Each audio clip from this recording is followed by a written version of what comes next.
Right, what's up everyone? Hope you're doing well, keeping safe in the world out there at this current time. And today, I have a couple of things to go over for Red Dead Redemption 2. The first one being the new online campaign called Blood Money, and secondly, an explanation for Dlss, which dropped yesterday. Now, I'm only going over this to inform you of how Dlss works, because a lot of people have trouble explaining it, and not a lot of people know what it is.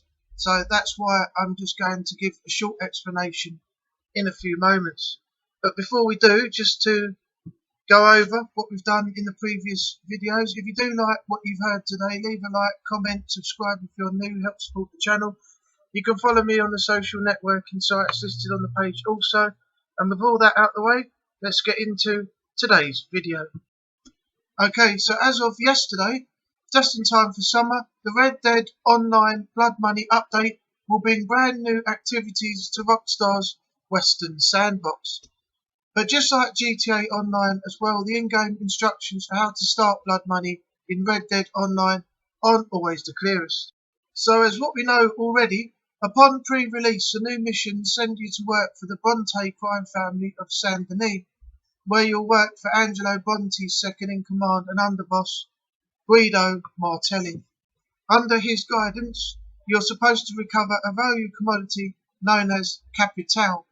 As you complete jobs and acquire Capitale, you can exchange the new currency for access to special blood money opportunities, which give better rewards and take you closer to advancing the central storyline of the update. The storyline involves aiding Martelli and the wider Bronte family in dealing with an upstart politician that's cramping their business interests. So the question is, how do you start Blood Money in Red Dead Online? Well, while the previous professions were designed for already established players, the Brontes apparently aren't choosy about the hired muscle they bring in to complete a job. Rockstar has said that, quote, beginning your Blood Money journey requires no upfront investment, no more gold bar shakedowns for your bounty hunter license or the like. So, to start the mission, head over to Saint Denis and interact with the blood drop marker with the $sign on to start your association with Guido Martelli.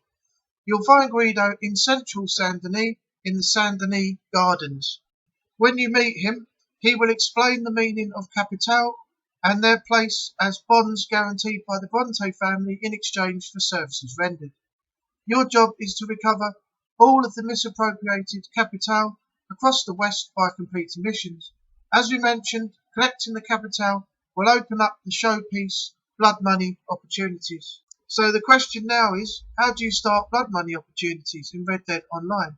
So at the same Blood Money quest as you visit for regular tasks, when you've acquired some Capitale, you can swap them for access to lucrative Blood Money opportunities. These can be attempted at varying difficulty levels, with more rewards dished out as you grind through the harder challenges. To view them, navigate to the second tab at a Blood Money mission giver, and you'll see quests for the Capitale requirement at the bottom left of your screen.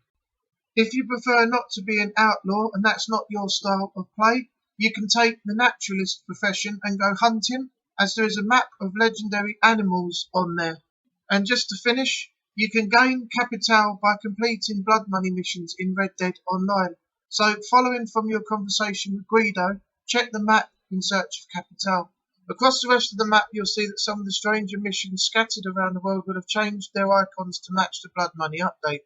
Former strangers with the Blood Money icon include Anthony Foreman in northeast Saint Denis, Sean Maguire to the south of Blackwater, Joe to the east of Emerald Ranch, and James Langton to the northwest of the McFarlane's Ranch. When you approach the characters, you now have the option to accept Blood Money missions called Crimes, as well as regular free roam missions. The Blood Money missions involve committing petty crimes throughout the open world, including holding up convoys and stagecoaches, robbing camps, as well as various other misdeeds. The rewards for completing these crimes is cash and gold nuggets, but as you play through them, you'll be able to loot loose Capitale from characters involved in the missions, as well as from treasure chests, lock boxes, and any other similar things you find around the environment while you're taking on it. Remember, this is very repetitive. You're not getting just Capitale as a reward for completing jobs. To gather the Capitale, you'll need to loot it from dead bodies, treasure chests, lock boxes during Blood Money missions. Also remember, There is a limit for carrying Capitale. As much as you can is 50 at one time. Okay, and now let's talk about the Red Dead Redemption 2 Dlss update, which brings up to 45% performance boost as of yesterday. The patch should help any RTX card hit 60 frames per second at ultra settings. So the long-awaited Nvidia Dlss update for Red Dead Redemption 2 landed yesterday, and according to Nvidia, you can expect remarkable performance improvements across the board with RTX cards. Nvidia writes that all GeForce RTX gamers can expect over 60 frames a second at 1080p with settings amped up to ultra. Good news, as during our benchmarking, the RTX 2060, for example, struggled to even meet 60 frames a second. Nvidia provides a few examples of what you can expect with its 30 series cards. At 1440p with an RTX 3060 at Ultra, you should get over 60 frames a second, while at 4K with an RTX 3070 or faster, you'll achieve 60 frames a second with Ultra settings. Once a patch is installed, you'll find the DLSS toggle in the settings and graphics menu. Red Dead Redemption 2 released for the PC in 2019, but it still puts even the new 30 series cards through their paces, with a fair bit of fiddling required between resolution, detail and frame rate. With the DLSS patch, some of those compromises hopefully won't be necessary anymore, and it's especially good news for people still rocking the 20 series cards. So what is DLSS? Well, it stands for Deep Learning Super Sampling and uses an AI to dynamically upscale both image quality and frame rates. AMD launched its own alternative last month in the form of AMD Fidelity FX Super Resolution, or FSR for short. And good news also, the new patch applies to Red Dead Online and coincides with the release of its newest update, Blood Money, which we talked about at the beginning, which is all about the high stakes bank robberies. Okay, so that's going to end today's video. I hope you enjoyed everything you've heard, and I also hope that that's helped you in some way understand how the DLSS update works.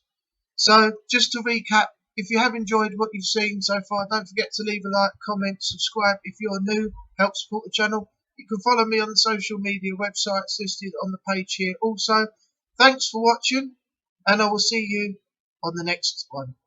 Take care of yourself out there in the world, and bye-bye for now.